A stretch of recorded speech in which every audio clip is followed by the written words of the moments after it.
When you walk into the store to grab a snack, you've almost certainly reached for a bag of Lay's potato chips. These chips are now one of the most popular snacks on the planet. But wait a minute! Where did they come from? Who invented them? Well, the story of the jobless young boy who created Lay's is certainly one of the most interesting and unbelievable origin tales that you're certainly going to want to hear. On March 6, 1909, Herman Lay was born in Charlotte, North Carolina. His early life was that of a normal American child. His father worked for several different companies as a bookkeeper and salesman, and the family moved often throughout the Carolinas. While they weren't poor, they weren't wealthy either, and Herman got his very first job to help out when he was only 11 years old. He started selling Pepsi Cola in his front yard. Now, this wasn't your average lemonade stand. Herman saw that the baseball field across the street was selling Pepsi for 10 cents to its patrons, and he decided he would sell it for 5 cents to the spectators on their way to the game. His Pepsi stand was immediately successful, and he even hired employees. Other neighborhood kids would work the stand while he went out on his second job delivering newspapers. While it was clear that the young boy had a mind for business, he did finish high school and went on to attend Furman University. However, he only made it through 2 years before he dropped out and decided to get back to work. Although Herman was undoubtedly a born entrepreneur, it proved challenging to start a business without any capital. He tried a few stands, as he had in his youth, but quickly realized he needed a real job to make money. While he was successful working at several odd jobs, he found his true calling when he was hired as a salesman at Sunshine Biscuits. However, we'll never know how well Herman could have done at Sunshine, as he was laid off only shortly after being hired when the Great Depression swept the nation. He was desperate for work, and while searching the local newspaper for job offerings, he applied to more than 200 positions without any responses. Finally, Herman was offered a position at Barrett's Snack Food Company, but not as a salesman. They needed him to drive the delivery truck, a job which really didn't interest the young want-to-be businessman. Luckily, because Herman was torn about accepting the driving position, he waited a few days to respond, and when he did, they had given the job to someone else, but decided to offer him a position as a traveling salesman. He would sell potato chips for Barrett's Snack Food Company out of his own car to local grocery stores, roadside shops, gas stations, and really to anyone he could find who wanted to buy potato chips. This job paved the way for Herman. He saved up, borrowed $100, and finally started his very own business. As he now knew the industry, he decided to open a snack distribution company, which he called H.W. Lay Distributing Company. Interestingly, Barrett's Snack Food Company decided to work hand in hand with Herman and his new company, and they gave him his own area to sell his products within their territory. The work was extremely challenging. Herman didn't rest for a moment, as the more chips he sold, the more money he made. He was out in his car pushing the pavement day in and day out, but it proved worth it. By 1936, only 3 years after starting the company, Herman had hired 30 employees and was making a tidy profit. In fact, they were no longer relying on Barrett for all of their products, but actually producing some of their own snack foods, such as crackers, chips, and popcorn. When the owner of Barrett's passed away, the board decided they would sell the company and reached out to Herman to see if he would be interested. However, the asking price was more than 5 times what Herman had saved over the years. Of course, he desperately wanted to own the successful company, so he took out a huge loan in order to do so.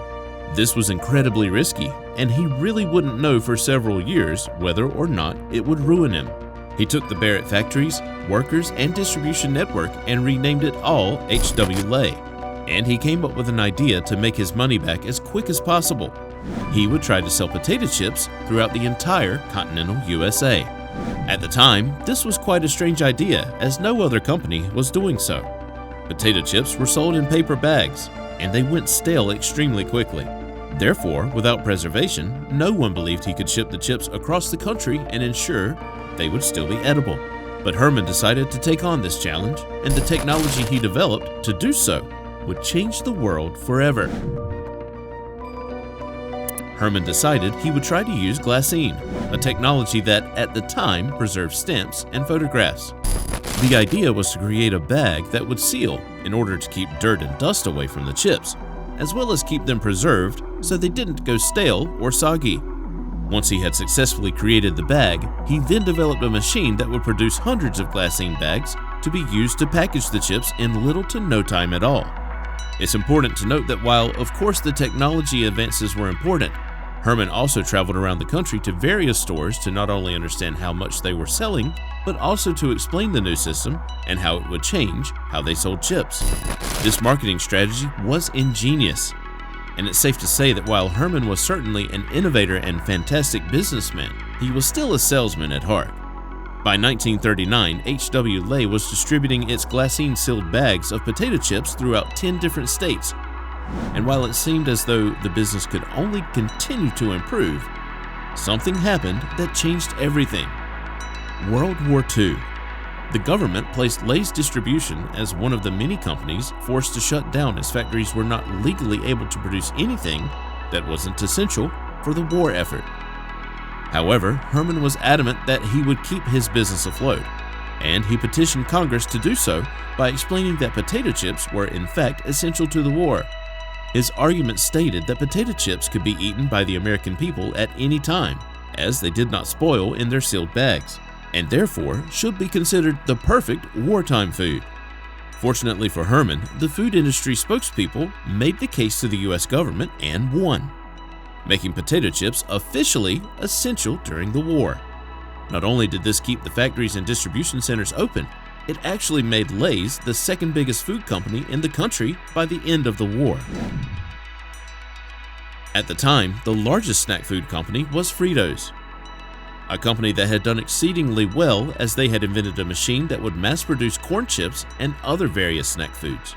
Before and during the war, Fritos and Lay's were direct competitors, and while both were doing well, once they both attempted to move into the other's territory, they realized they might do better working together. Lay's was the leading snack food company in the East, whereas Fritos dominated the West.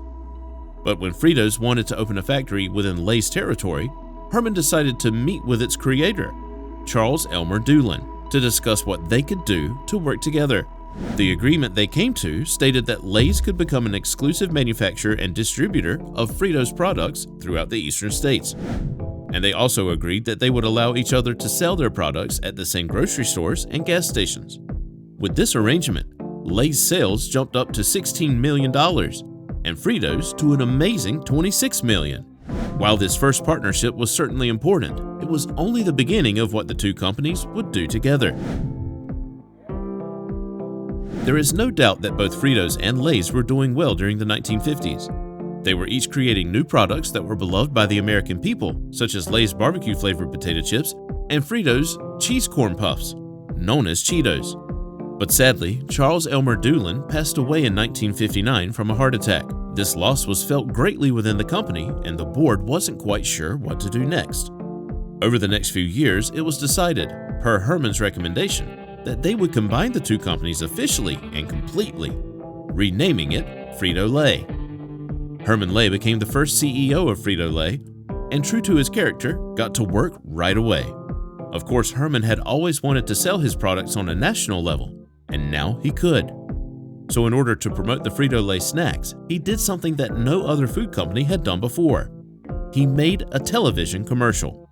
With the new slogan, "Bet you can't just eat one," and a celebrity endorsement from the then famous Bert Lahr, the commercials were a huge success. Frito-Lay experienced almost $200 million in sales that very year and became the name brand for snack food. In fact, they were so big that Herman couldn't keep up with demand and produce enough production to stock the American shelves. So he initiated a relationship and eventually a merger with Pepsi-Cola. The idea was that Frito-Lay would function independently under the PepsiCo umbrella. While Herman's dream was to sell his chips nationally, he far exceeded this idea, as you can now buy Lay's chips and other Frito-Lay products in over 200 countries. They sell more than 65% of the snack foods available on the market today, and the potato chips they produce have been voted the favorite among Americans for decades. It's almost unbelievable to think that a young man such as Herman Lay, who simply sold potato chips in paper bags out of the back of his car, would change the world forever. But that's exactly what he did. Herman Lay made millions of dollars before he passed away in 1982 and was considered one of the most important businessmen in the industry. And while today the company is run by executives that have no relation to Mr. Lay, his legacy will absolutely not be forgotten. Hungry for another fascinating business story? Click on the following video to hear the crazy story about the son of a plumber who invented Porsche.